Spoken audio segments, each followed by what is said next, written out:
শিবরাত্রি ব্রতং কৃষ্ণ চতুর্দশান্তু ফাল্গুনে, অর্থাৎ ফাল্গুন মাসে কৃষ্ণ চতুর্দশী তিথিতে পালিত হবে শিবরাত্রি।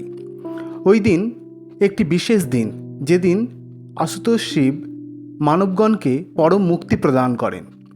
ওই বিশেষ দিনে বেশ কিছু নিয়ম পালন করে আমরা খুব সহজেই মহাদেবের সাযুজ্য লাভ করতে পারি।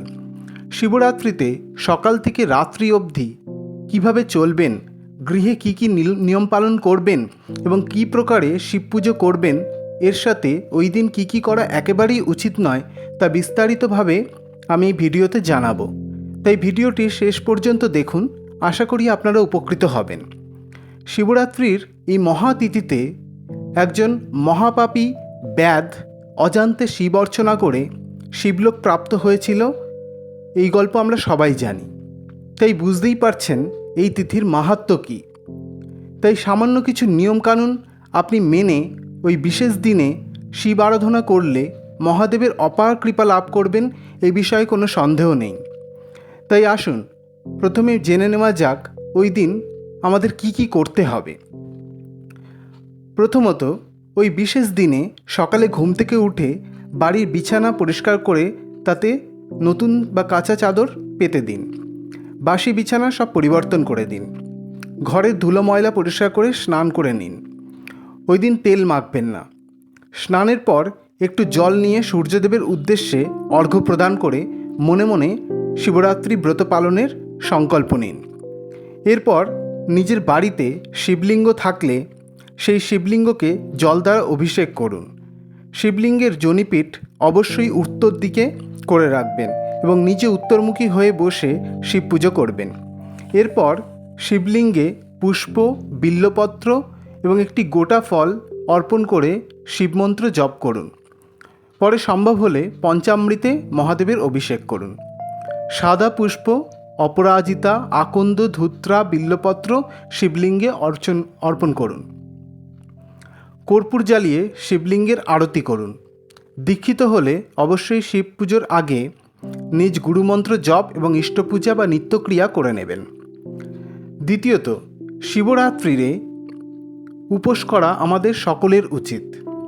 এটা শুধুমাত্র মহিলাদের ব্রত নয়, স্ত্রী পুরুষ নির্বিশেষে সবাই ওই দিন মহাদেবের পুজো করবেন, এটাই কাম্য।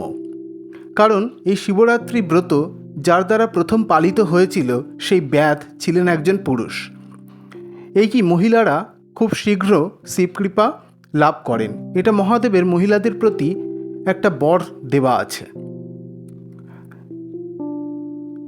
এমনকি বৈষ্ণব, শাক্ত, সৌর, গাণপত্য সবার ওই দিন শিবরাত্রি ব্রত পালন করা উচিত, এটাই শাস্ত্র নির্দেশ। শিবলিঙ্গ সবাইকে অর্চনা করতে হয়। তাই সকলে যারা ব্রত পালন করতে ইচ্ছুক তারা নির্জলা উপোস করবেন, এটাই কাম্য। তবে না পারলে জলপান করতে পারেন। প্রতিবার জলপানের পর শিবমন্ত্র 108 বার জপ করে প্রায়শ্চিত্ত করে নিন। যারা বয়স্ক, উপোসে অক্ষম, তারা পারলে ফলাহার করে ব্রত করতে পারেন, কিংবা সাবুদানা ভিজিয়ে কাঁচা দুধ ও ফল দ্বারা মেখে খেতে পারেন। এইভাবে সারাদিন উপোস করেই রাতে 4 প্রহরে শিব পূজাই প্রশস্ত এবং কর্তব্য। এরপর বলবো 4 প্রহরের পুজোর কথা। যথা, সারাদিন উপোস করে সন্ধ্যের পর 4 প্রহরে 4 বার পুজো করতে হয় মহাদেবের, এটাই নিয়ম।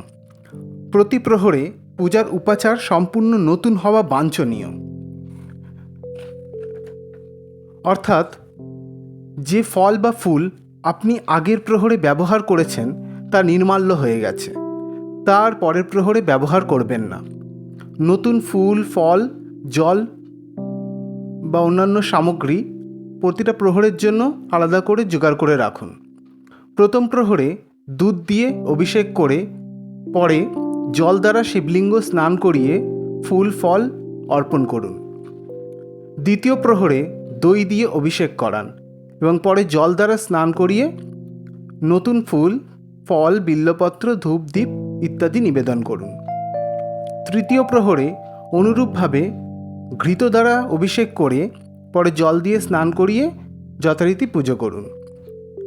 এবং চতুর্থ প্রহরে মধু দ্বারা শিবলিঙ্গকে অভিষেক করান এবং অর্চনা করুন। যদি কেউ 4 প্রহরে পুজো করতে অক্ষম হন, তবে প্রথম প্রহরে পরপর 4 বার 4টি উপকরণ দ্বারা শিবলিঙ্গের অভিষেক করে পূজা করুন। শিবরাত্রিতে রাত্রি জাগরণ হলো একটা প্রধান অঙ্গ। জাগরণ কুরুতে রুদ্র সমতাং ব্রজেত। রাত্রি জাগরণ করতেই হবে, এটাই নিয়ম, এটাই রীতি। কালের প্রভাবে এবং সময়ের অভাবে এই প্রথা আজ প্রায় লুপ্ত। বহুকাল আগে অবধি শিবরাত্রিতে রাত্রি জাগরণ পাড়ায় পাড়ায় দেখা যেত, কিন্তু আজকাল উপোস করে সারাদিন লোকে হয়তো পারে না রাত্রি জাগরণ করতে। কিন্তু এই রাত্রি জাগরণ হলো শিবরাত্রির মূল অঙ্গ। কোনো রকম উপোস পূজা না করেও শুধুমাত্র সারা রাত জেগে শিবচিন্তা করলে বা শিবমন্ত্র জপ করলে অনায়াসে শিবকৃপা লাভ করা যায়, এমনই শাস্ত্র বলে। উপবাস মহাদেব পূজা জাগরং নিশি, অর্থাৎ উপবাস, রাত্রিতে শিব পূজন এবং জাগরণ, এই 3টে অনুষ্ঠান করা ব্রতীর অবশ্য কর্তব্য। স্কন্দপুরাণ মতে পৃথিবীর সমস্ত শিবলিঙ্গ ওই দিন রাত্রিতে জাগরিত হন, তাই ওই দিন শিবলিঙ্গের পুজোয় সমুদায় ফল লাভ হয়। এবার শেষে বলবো শিবরাত্রিতে কি করা একদমই উচিত নয়। ওই সকল বিষয় শিবরাত্রি ফললাভ থেকে আমাদের পরম বাধা প্রদান করে।